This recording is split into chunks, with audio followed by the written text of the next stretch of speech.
Well, here we are again. Yes, it's 5 a.m. exactly. 26th of the 1st, one day ahead of the USA and Europe or something. And so you guys are living in the past. Yeah, all right. I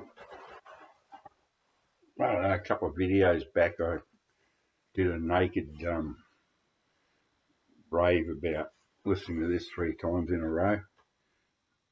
The Beach Boys, the Pet Sound Sessions. There are 2 great geniuses out of the US in the 60s, both tortured souls. One's Brian Wilson, the other's Robert Crumb. The 60s, to someone my age, are unimaginable without those 2. The Beach Boys, the Good Time Band, clean cut, completely screwed up family. The father fucked up the whole lot. Brian Wilson's deaf in one ear because his father damaged it when, hitting him when he was a child. The whole Wilson family screwed up. The Crumb family are worse. And the only sort of normal one is Robert, and he is pretty screwed up too. So, yeah, that pretty much sums up the 60s, especially to us here in Australia in my age bracket, because we were caught up in that Vietnam fucking fiasco too. So we had the surfing culture, so we understand. We understand that, All right, let's get on with it. We've got to get what to get through here. So this is how he's ended up. This is Robert Crumb now. He's gone completely gaga. He's lost his sexual perversion just due to age. And so he draws. It's quite a good book in a way. Him and his wife draw comics together, and some of them are absolutely brilliant. I mean, he'll draw a panel, and then she will draw one, and then they draw in each other's panels. This is too hard to show. It's a very heavy book. I highly recommend this if you're into Robert Crumb. Way past his day, and in the case of Brian Wilson, LSD was sort of his downfall, an inspiration, but a downfall, because it really brought out his mental illness. With Robert Crumb, it actually created his whole genius in a way. He had that. Okay, get on with it. So he had that that genius, and it was all down to LSD. This is a great coffee table book, man.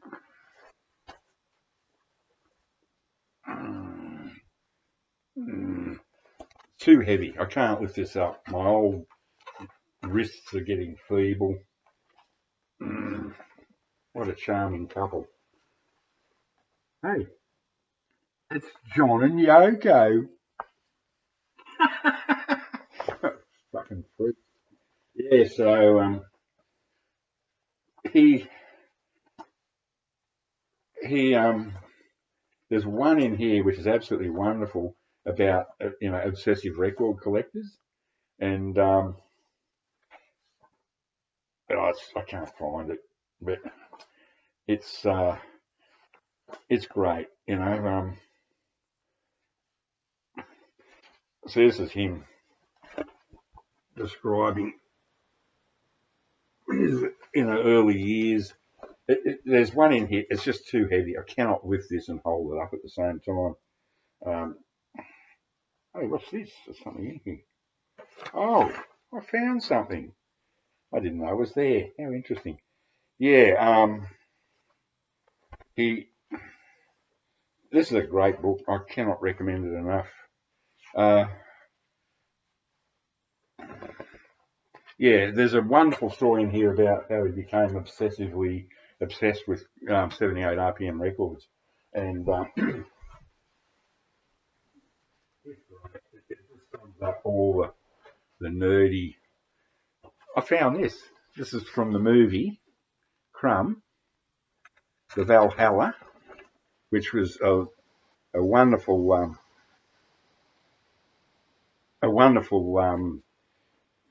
uh, theatre where I saw Buddy Guy once. Great concert. And they had, showed films like, the underground films, Eraserhead and Crumb. But somehow, this is unusual for me. I'm not a nerd, but I've managed to keep that. And the Valhalla. I've actually been on that big screen myself. I appeared in a Trop Fest movie back in the mid 1990s, and I was on the screen and got up there. It was pretty cool. We made this little movie down in my place during a horrific thunderstorm with no electricity, and then it came back on again. And so it's a creepy atmosphere. It was filmed in black and white, short movie, and we took our inspiration from the German cinema from the 1920s, and so I was looking a little bit like Nosferatu in that movie, and playing a psycho, which is not difficult for me because it's really not acting at all. So I've been on the big screen there. Actually, I pissed everyone off in the audience because I was pissed. I was drunk, and I started abusing myself, going, "Look at that fucking poofter," and all that, yelling at the screen, and they're all going, "Shh." And then they'd sort of do a double take, and then they'd look up at the screen and see my 70-foot high bloody image up there. And then they go, what's going on? And I got bored, so I went off to the pub and I didn't see the whole thing. This is in my top 5 albums of all time. Always has been, always will be. Cheap Thrills, masterpiece. Never, ever, ever get sick of this. This sums up the 60s during the Vietnam War time for me. Yeah, I nearly went there, don't you worry. So that's his famous album cover. He got paid $100 for. Everyone knows that. And a couple of his wonderful little pioneers of country music card set, and just his Crumb trading cards, Mr. Natural, all that stuff. Trying to keep it short. It just goes so quick.